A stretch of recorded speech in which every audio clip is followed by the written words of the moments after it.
Nous avons avec nous en ligne Émilise Lessard-Terrien. Elle est députée de Rouyn-Noranda-Témiscamingue, députée de QS naturellement, et elle est porte-parole du deuxième groupe d'opposition en matière de forêt, faune et parc. Bon après-midi, Madame Émilise Lessard-Terrien. Bonjour. Comment ça va? Ça va bien, vous-même? Ça va toujours bien pour moi, même si on a la COVID, mais on se protège quand même, n'est-ce pas? Absolument. Moi, je l'ai fait il y a 2 semaines. Là, je me sens un peu immunisée pour au moins les 3 prochains mois qui nous disent. Alors, mais on se protège quand même parce que à se dire immunisé, on risque de faire des excès et puis c'est pas le temps des excès, pas vrai? Pas vrai. Oui, on continue de faire attention. Absolument. Alors, parlons de la protection du caribou de forêt. C'est une problématique qui paraît une problématique entre le gouvernement fédéral et le gouvernement provincial. Le gouvernement fédéral qui veut absolument qu'on bouge dans ce dossier de protection du caribou de forêt. Alors que on semble du côté du gouvernement du Québec ne pas vouloir faire grand-chose pour protéger le caribou de forêt. C'est quoi la position de QS sur cette question? En fait, nous, on souhaiterait que le gouvernement du Québec ait le leadership nécessaire pour protéger lui-même le caribou forestier. C'est une espèce emblématique au Québec. Le caribou forestier, ça fait des millénaires que cette espèce-là peuple les forêts du Québec. Et parce qu'on gère mal l'exploitation forestière sur le territoire du Québec depuis de nombreuses années, les populations de caribous sont dramatiquement en déclin. On parle d'une poignée d'individus dans les quelques ardes qui restent. Et ça, pour nous, c'est problématique parce que le gouvernement tarde à agir et il s'achète du temps plutôt que de prendre ses responsabilités pour protéger le caribou forestier. Madame Lessard-Terrien, on semble vouloir, du côté du gouvernement, abandonner le caribou forestier, comme sans le dire d'ailleurs, comme quoi la population serait à ce point en déclin qu'il n'y a plus rien à faire, alors que du côté du gouvernement fédéral, on semble dire qu'on peut prendre des mesures encore pour arriver à protéger cette espèce en voie de disparition. Oui, en fait, ce qui arrive, c'est que la protection des espèces menacées, vulnérables, c'est une compétence qui relève à la fois du gouvernement fédéral, à la fois du gouvernement du Québec, mais la loi fédérale va un petit peu plus loin, la loi sur les espèces en péril, et le Canada a quand même l'obligation légale de protéger les espèces qui sont en péril. C'est le cas du caribou forestier. Donc, le gouvernement canadien menace d'intervenir si le Québec ne prend pas ses responsabilités. Et ça, c'est tout à fait gênant de voir que dans le dossier des caribous forestiers, on va passer un peu sous la tutelle du Canada pour protéger cette espèce-là parce que le gouvernement du Québec aura tardé à agir. C'est extrêmement gênant. Puis vous savez, ça fait de nombreuses années que la situation du caribou dépérit, qu'elle n'est pas prise en charge. Moi, vous savez, j'ai remplacé l'ancien ministre de la Forêt, de la Faune et des Parcs, qui était l'ancien député de Rouyn-Noranda-Témiscamingue. C'était Luc Blanchette à l'époque, qui avait voulu déporter les caribous de Val-d'Or au zoo de Saint-Félicien du côté du Saguenay-Lac-Saint-Jean. Ça avait fait un tollé, mais on est toujours encore dans des mesurettes de dire on va venir mettre les caribous en enclos pour pouvoir mieux exploiter le territoire forestier. Sauf qu'il faut comprendre que le caribou forestier, c'est une espèce parapluie. Ça veut dire que si on perd le caribou, c'est tout le reste de la faune qui va être malmenée, qui va être en péril. Donc, c'est important de maintenir le caribou forestier. Puis pourquoi? Comment on fait ça? En maintenant l'habitat forestier du caribou. Il a besoin de grandes forêts, il a besoin de vieilles forêts pour se nourrir. Alors, il faut être capable de protéger des massifs forestiers. Et on a vu, depuis l'entrée en poste du ministre actuel, Pierre Dufault, on n'a que vu des mesures de protection qui ont été levées pour favoriser les forestières au détriment des populations de caribous forestiers. Alors là, le mot est lâché parce que tout ça n'est pas fait pour rien. Tout ça est fait ou n'est pas fait, c'est-à-dire la protection des caribous forestiers qui n'est pas assurée par le gouvernement du Québec. Parce qu'il y a un autre intérêt, il faut l'exploitation de ces forêts-là et à vouloir protéger ces caribous forestiers, il faudrait aménager un très grand territoire, vous l'avez dit, n'est-ce pas, pour que ces animaux-là évoluent et se remettent à peupler. Alors, le gouvernement du Québec ne le dit pas, mais dans le fond, on veut abandonner, lancer la serviette, à savoir que cette espèce-là peut aller chez le diable, comme on dit. Absolument, mais ça, c'est une vieille mentalité d'opposer constamment l'économie avec l'environnement. Nous, on pense qu'en 2022, il y a moyen de concilier les deux. Et le meilleur exemple de ça se trouve même dans la région du ministre Forêt, de la Faune et des Parcs, qui est aussi responsable de la région de l'Abitibi-Témiscamingue. Et vous savez, moi, j'ai une entreprise forestière chez nous qui est installée du côté de Témiscamingue, qui a des secteurs de coupe au nord de la Sarre qui chevauchent la frontière entre le Québec et l'Ontario.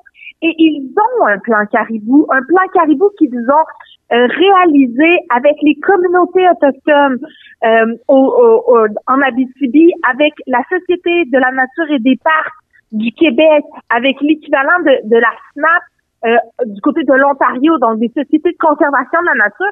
Ils ont mis sur pied un plan caribou pour conjuguer comme ça l'exploitation forestière avec la sauvegarde du caribou forestier, et ça fonctionne pour cette arde-là du caribou forestier qui est au nord de la Sarre et qui chevauche la frontière entre le Québec et l'Ontario. Ça fonctionne, donc on ne comprend pas pourquoi le ministre s'obstine à ne pas imposer la même façon de faire aux autres compagnies forestières pour qu'elles prennent en considération à la fois le caribou forestier et l'exploitation de la forêt québécoise.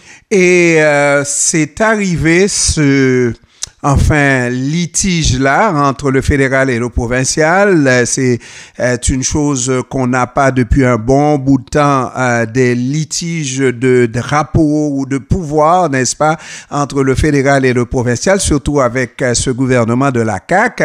Mais assez bizarrement, c'est arrivé au moment où il y a un projet de loi sur la primauté du Québec en matière environnementale qui a fait un pas de plus, à savoir que sur toutes les questions environnementales, mais c'est les lois québécoises qui ont la priorité. C'est aux Québécois à protéger l'environnement du Québec, n'est-ce pas? Et lorsque nous dénonçons, lorsque presque tous les députés de l'Assemblée nationale ont voulu aller dans le sens d'accorder cette primauté de protection de l'environnement au Québec, eh ben c'est là où le gouvernement décide de ne pas protéger les caribous forestiers. Et c'est légèrement gênant, si c'est pas grandement gênant, Madame Lessard-Thérien. Absolument, mais vous savez, Québec solidaire, c'est un parti qui est fondamentalement souverainiste, qui veut avoir tous les leviers pour prendre les décisions sur le territoire du Québec. Donc, pour nous, ça passe par un projet d'indépendance du Québec. Donc, on est en faveur de récupérer toutes nos compétences en matière d'environnement.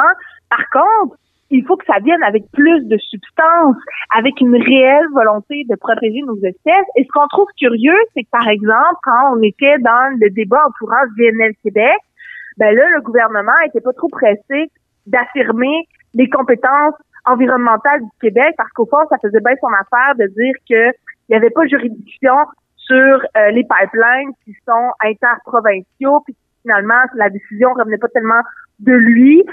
Donc ça, on voit que là, dans ce cas-ci, est-ce que c'est une coïncidence que parce qu'on revendique plus de protection, plus qu'on menace de venir protéger le caribou forestier, ben là, que le Québec se réveille et se dit, ah non, mais attendez, là, ça devrait être toutes nous qui avons les compétences en matière d'environnement. Moi, si c'est pour protéger l'environnement, bien sûr, en fait, il faut que ce soit, si on veut affirmer nos compétences en environnement exclusivement au Québec, ben ça doit venir avec une responsabilité supplémentaire de faire effectivement la protection de nos espèces sur le territoire. Autrement dit, il faut montrer qu'on soit capable de garantir la protection de notre environnement par nous, les Québécois. Si un jour le Québec devient indépendant, mais que les Québécois puissent faire le travail, n'ont pas besoin donc de se le faire dire par Ottawa. Exactement. On n'a rien besoin de se faire dire par Ottawa, mais il faut avoir un gouvernement qui prend toute la mesure de l'importance de la protection de notre environnement, de nos espèces protégées. Et pour nous, à l'heure actuelle, ce gouvernement-là ne fait pas l'affaire. Et ça tombe bien parce que le 3 octobre prochain, on sera en campagne électorale avec le meilleur programme, avec la meilleure équipe et avec le meilleur chef parlementaire dans la personne de Gabriel Nadeau-Dubois. Donc, bien sûr, rapatrier toutes les compétences environnementales au Québec, toutes les compétences, point, que ce soit l'immigration, que ce soit les communications, bref, rapatrier toutes les compétences au sein du Québec, mais avec le meilleur gouvernement pour faire appliquer puis pour rédiger des nouvelles lois. Madame Émilise Lessard-Terrien, de manière très concrète, si le gouvernement doit reculer, si le gouvernement doit respecter l'injonction du gouvernement fédéral, parce que le gouvernement fédéral menace de sévir, c'est-à-dire de protéger par les moyens qui lui sont propres, n'est-ce pas, le caribou forestier. Qu'est-ce que le gouvernement devrait faire pour éviter ce, entre guillemets, affront? Ben, il faudrait que les deux parties, je pense, soient capables de s'asseoir à la même table. Il faudrait que le gouvernement du Québec démontre sa volonté sérieuse de protéger le caribou forestier en réhabilitant les mesures de protection sur, par exemple, les massifs forestiers au Saguenay-Lac-Saint-Jean qui ont été relevés pour permettre l'exploitation forestière. Ça, c'est le ministre Pierre Dufour qui a fait ça pour réintégrer, faire des plans de réintégration des hardes, des caribous forestiers dans les hardes qui ont le plus de difficultés à l'heure actuelle. C'est en protégeant du territoire. Vous savez, il y a encore une 70aine de projets d'aires protégées qui dorment sur les tablettes du ministère de l'Environnement parce que les projets bloquent sur le bureau du ministre de la Forêt qui n'octroie pas, qui a le dernier mot finalement. Il y a des forêts, par exemple, du côté du Pic Montcalm, qui est un projet d'art protégé dans près des communautés Innu, qui ne sont pas autorisés parce qu'il y a de la coupe forestière dans ces endroits-là, puis qu'on veut s'assurer de maintenir l'accès aux forêts aux compagnies forestières. Donc, on bloque les projets d'art protégés. Donc, si le gouvernement était vraiment ambitieux et sérieux dans sa volonté de protéger le caribou forestier, ben, on mettrait de l'avant ces projets d'art protégés-là. Émilise Lessard-Terrien, il est rare de parler de sujets comme ça, d'espèces en voie de disparition qu'on laisse aller comme ça. C'est, à ma connaissance, la première fois qu'un gouvernement s'abstient de faire quelque chose pour protéger une espèce menacée. Avez-vous l'impression que le public est suffisamment sensibilisé à la question des caribous de forêt? Je pense que la population est de plus en plus sensibilisée. On a constaté là, cette semaine avec grand intérêt l'appétit pour les médias pour la question du caribou forestier. C'est extrêmement important.